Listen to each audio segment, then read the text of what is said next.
واحدة من المشاكل اللي ساعات بشوفها أهل بتعملها وكمان ساعات مدرسين، هو إن الطالب اللي عنده صعوبات تعلم، فرط حركة، وهم بيقروا، بيحصل إن هم ساعات بيوقعوا حروف، آه، أو يوقعوا كلمات. بس الحرف اللي وقع ده ساعات ما بيبقاش مهم في المعنى كله. الكلمة اللي وقعت دي برضه ساعات ممكن ما تبقاش مهمة في المعنى ده كله، في معنى الجملة كلها. وده محتاج دقة من اللي بيشتغل مع طالب عنده صعوبات أو عنده فرط حركة أو عنده تشتت انتباه. يعني مثلا لو أنا بيقرأ جملة مثلا، الحقيبة بها الكثير من الكتب. لو وقع مثلا كلمة زي مش كلمة، حرف، أنا آسفة، زي الحقيبة بها كثير كتب،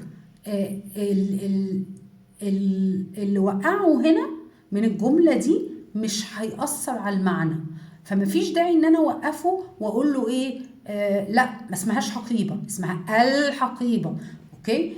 ليه؟ لان ده ساعات بيضايقهم قوي، انه انا كل شويه عماله اقف. بينما لو سالتني هي الحقيبه فيها ايه، هيعرف يرد. ما دام هيعرف يرد، انا مش محتاجه خالص ان انا اعيده. يعني محتاجين نلاحظ التسلسل، او الطالب دايما بيعمل ايه لما بيوقع الحاجات البسيطه دي. ستيل او دايما ما بيحصلش مشكله في الفهم، ولا بيحصل مشكله في الفهم؟ لو بيحصل مشكله في الفهم، لا طبعا هنوقفه وتبقى الحقيبه بها الكثير من الكتب، لان هو وقع بها في النص. اوكي. كذلك في الانجليش، في الانجليش ساعات الولاد بتبقى بتقرا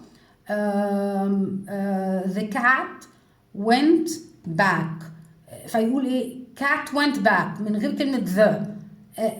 انا مش محتاجة اوقفه ما دام فهم.